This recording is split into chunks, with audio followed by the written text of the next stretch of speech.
नमस्ते, मैं हूं सुरेश कुमार एकलवे और आप देख रहे हैं Hindustan news and tips. Pakistan में तेजी से बढ़ते मामलों ने यहां हाहाकार मचा दिया है। हालत यह है कि यहां मिलने वाले केस का आंकड़ा 3,500 के करीब पहुंच गया है, जबकि 2 हफ्ते पहले यहां 700 के करीब कोरोना मरीज सामने आ रहे थे। अब प्रतिदिन मिलने वाले कोरोना मामले पाकिस्तान में नए रिकॉर्ड बना रहे हैं।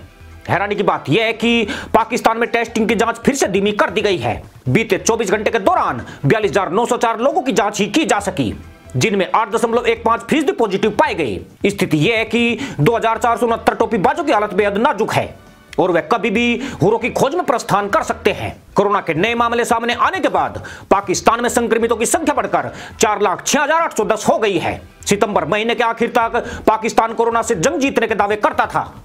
दक्षिण एशिया के सबसे बड़े देश भारत में कोरोना के कुल मामले 1 करोड़ से ऊपर हो चुके हैं।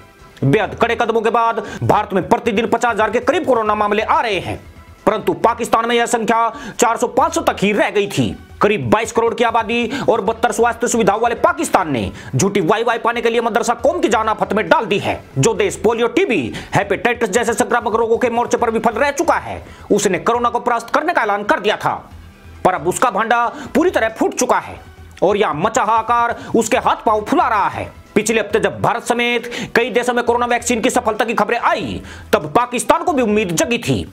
रूस, यूके और यूएसए की वैक्सीन में सबसे सस्ती वैक्सीन भारत द्वारा बनाने की खबरें आई है।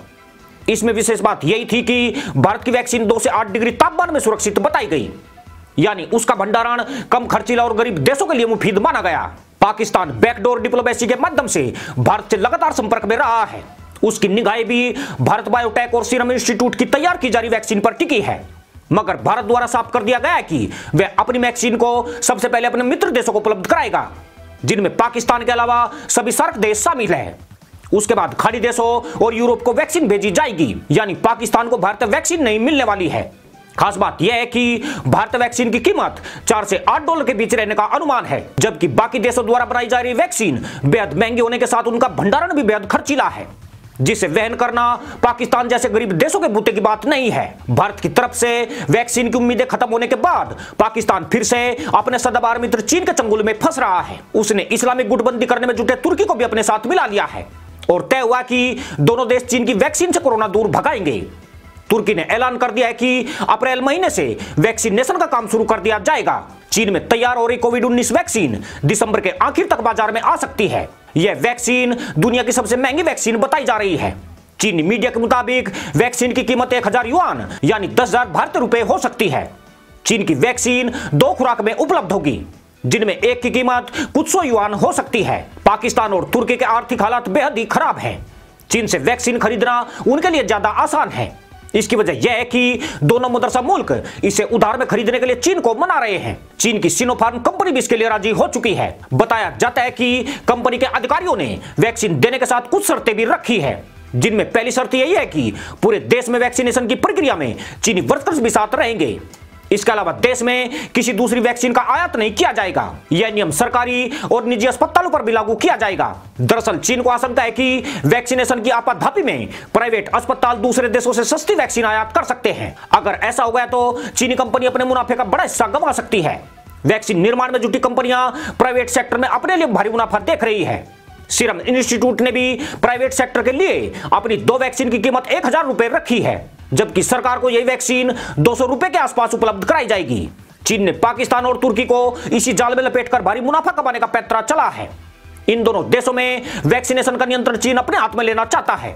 सिर्फ इतना ही नहीं, इस अभियान में अपने वर्कर्स को उतारकर उनके लिए रोजगार भी मुहैया कराने का प्लान कर रहा है, क्योंकि वैक्सीनेशन की इस प्रक्रिया में सालों का वक्त लग सकता है। चौंकाने वाली बात यह है कि वैक्सीन बनाने वाली कंपनियां खुद तय नहीं कर पाई है कि वैक्सीन का असर कितने वक्त तक रहेगा, यानी इसकी जरूरत साल दर साल पड़ सकती है। ऐसे में चीन के खजाने डॉलर से ठसाठस भरते रहेंगे और उसके लोगों को रोजगार के बड़े अवसर भी मिल जाएंगे। पिछले महीनों में जब पाकिस्तान ने कोरोना नियंत्रण के फार्मूले से अपने देश में केसों की संख्या कम करके दिखाई थी, तब इसके पीछे चीन का ही दिमाग माना गया था। इमरान उस वक्त फूलकर चंगेज खां बन गए थे और दुनिया से अपनी पीठ थपथपाने के लिए सलवार फाड़े जाते थे। पर अब चीन द्वारा सिखाई गई चालाकी उसके गले की फांस बन गई है। चीन चाहता ही नहीं था कि पाकिस्तान कोरोना महामारी में बड़े पैमाने पर टेस्टिंग करके मरीजों की पहचान कर सके, क्योंकि मरीजों की पहचान होने का मतलब चीन की वैक्सीन की खपत कम कर सकता था। दरअसल पाकिस्तान अगर ढंग से जांच करता तो उसे पता लग जाता कि देश में कितने लोगों को वैक्सीनेशन की जरूरत है, वे कौन से क्षेत्र हैं जहां वैक्सीनेशन की बिल्कुल जरूरत नहीं है। जैसे कि चीन ने साफ कर दिया है कि उसकी 140 करोड़ की आबादी में सभी को वैक्सीन नहीं दी जाएगी। चीन ने शहरों में काम करने वाले और छात्रों को इंजेक्शन देने का फैसला किया है। जो लोग तुलनात्मक तौर पर कम आबादी वाले ग्रामीण इलाकों में रहते हैं उन्हें इंजेक्शन नहीं दिया जाएगा। मगर पाकिस्तान ने जो गड़बड़झाला किया उसने उसके आंकड़े बिगाड़ दिए हैं। पाकिस्तान ने पूरे देश में कोरोना टेस्टिंग नहीं करके लाहौर, कराची, क्वेटा, इस्लामाबाद और पेशावर जैसे बड़े शहरों पर ज्यादा ध्यान दिया। इन शहरों की घनी आबादी वाले इलाकों की तरफ भी वह नहीं गया, बल्कि कम केस दिखाने के चक्कर में उसने मध्यम वर्गीय एरिया में ज्यादा टेस्टिंग की। जबकि जुलाई में WHO के साथ किए एक सर्वे में यहां 80 लाख कोरोना मरीज होने की बात सामने आई थी। अब पाकिस्तान जरूर दुविधा में होगा कि वैक्सीनेशन का दायरा कहां तक रखे, क्योंकि इस देश में छोटे छोटे इलाकों में घनी आबादी रहती है। कहीं कहीं तो 6 बाई 8 के कमरे में एक भरा पूरा परिवार रहता है। ऐसे इलाकों में कोरोना बड़े पैमाने पर पैर पसार चुका है, लेकिन इमरान खान ने कभी इन इलाकों में टेस्टिंग कर रही टीमों को नहीं भेजा है। इसका नुकसान पाकिस्तान को अब झेलना पड़ सकता है। पाकिस्तान के पास ऐसे कोई आंकड़े नहीं है कि जिन लोगों में कोरोना के लक्षण नहीं दिख रहे थे और वे कोरोना पॉजिटिव थे उनकी तादाद कितनी है। अगर पाकिस्तान वक्त पर उन्हें जांच में शामिल कर लेता तो आज वैक्सीनेशन में उसके करोड़ों डॉलर बच सकते थे। मगर उसकी यही पैंतरेबाजी चीन के लिए भारी कमाई का साधन बनने वाली है। पाकिस्तान पर चीन का इतना भारी भरकम कर चढ़ चुका है जिसे वह कभी नहीं चुका सकता है। अब चीन की महंगी वैक्सीन के आयात से उसकी रही सही जमीन भी खिसक जाएगी, क्योंकि वैक्सीनेशन का मतलब सदैव के लिए कोरोना से मुक्ति नहीं है।